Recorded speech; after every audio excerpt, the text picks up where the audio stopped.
शिकतात त्याच्यावर आपण लक्ष ठेवावं आणि त्याच्यात पथ्य पाळावं. कारण आता हे जे गुन्हे आहेत मोबाईलद्वारे होणारे गुन्हे हे अतिशय भयंकर आहे आणि याचा तपासही फार कठीण आहे. म्हणून आपण प्रिकॉशनच घेणं फार महत्वाचं. त्याच्यासाठी इन्फॉर्मेशन टेक्नॉलॉजी ऍक्ट असा कायदा अस्तित्वात आलेला आणि शासनामार्फत सायबर क्राईम सेल असा वेगळा सेल पोलीस डिपार्टमेंटने निर्माण केलेला आहे केवळ हेच गुन्ह्याचे तपास करण्यासाठी. आणि म्हणून असं जर समजा कधी घटना आपल्याकडे आपल्यासोबत घडली तर ताबडतोब आपण पोलिसाशी संपर्क साधणं गरजेचं. आता आणखी एक दुरावस्था अशी आहे, सामाजिक परिवर्तनमुळे कायदे का करावे लागते त्याचे एक आणखी एक कारण सांगतो तुम्हाला की ह्या तंत्रज्ञानाचा आणखी एक दुरुपयोग. 2011च्या जनगणनेनंतर असं लक्षात आलं शासनाच्या की स्त्रियांची संख्या घटत आहे. 1000 स्त्रिया मागे 1000 पुरुषामागे 900 स्त्री. त्याच्यामुळं सामाजिक संतुलन बिघडते आणि ही संख्या रोजच्या रोज घटत आहे स्त्रियांची. मग ह्याचा शोध घेण्यात आला शासनामार्फत आणि लक्षात आलं की आपण जो आहे तो आपल्या गर्भपाताचं प्रमाण वाढलं. स्त्रीचा गर्भ असेल मग पोटात जर समजा स्त्री बाळ असेल तर ते नको आहे म्हणून त्याचा गर्भपात होत चालला आणि त्यामुळे केवळ स्त्रियांची संख्या समाजात सुटत चालली. आता ह्यासाठी जबाबदार तर समाजाचे दोन्ही घटक आहेत, स्त्री आणि पुरुष.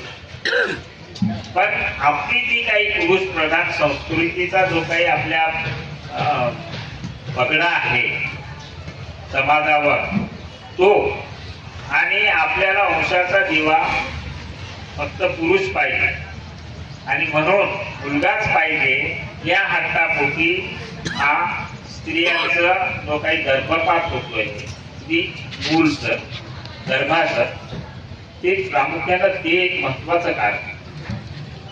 शासनाने कायदा करून तुमच्या कुटुंबाची मर्यादा ठरवून देईल. आपल्याला आपण आणि आपले दोन अशीच मर्यादा आहे कायद्यानुसार आणि म्हणून ते दोन असेल तर ते दोन्ही मुलंच असावे ही आपली भावना अपेक्षा आणि त्या अपेक्षेच्या अंतर्गत आपण हे सगळं करतोय.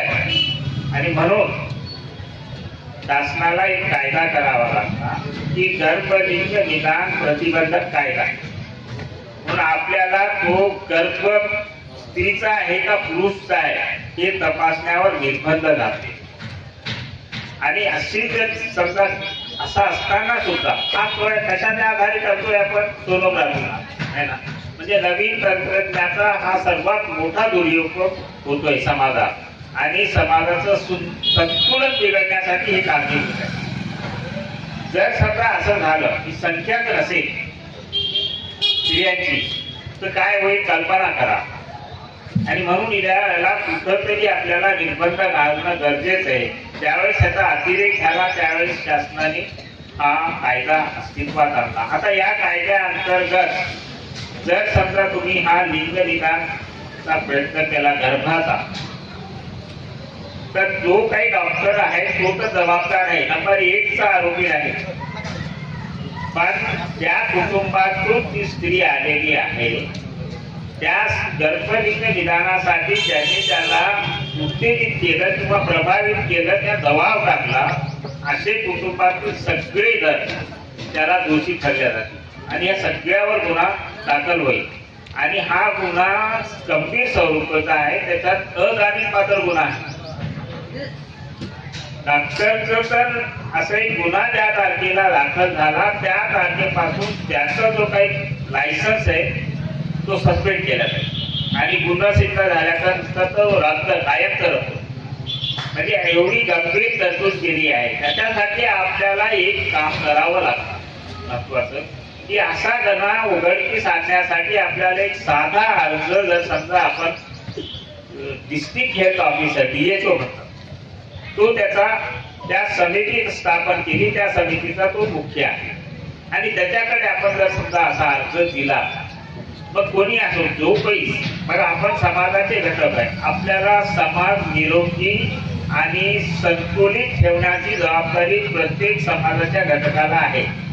म्हणून आपल्याकडे नाही, आपल्या जवळपास किंवा आपल्याला लक्षात आहे अशाकडे अशी जर समजा दुरुपयोग होत असेल, असं जर समजा लिंगनिदानाचा प्रयत्न होत असेल, तर आपण ताबडतोब ही कल्पना डिस्ट्रिक्ट हेल्थ ऑफिसरला द्यावी आणि आपलं नाव पुष्टीत ठेवून हा सगळा चौकशी होती आणि दोषी असेल त्याच्यावर कार्यवाही. म्हणून इथं आपल्याला आपण एक समाजाचे घटक म्हणून समाजाचं संतुलन कायम ठेवणं ही आपली जबाबदारी आहे. आता ह्याच्यामध्ये आपण बघतो, आता माझ्यासमोर विद्यार्थी सुद्धा आहेत आणि विद्यार्थ्यांचं असं आहे की ते भविष्य आहे देशाचं, म्हणून त्यांनी सुद्धा आजपासूनच कायद्या संदर्भात आपण सचेत आणि जागरूक असावं असं अपेक्षित आहे.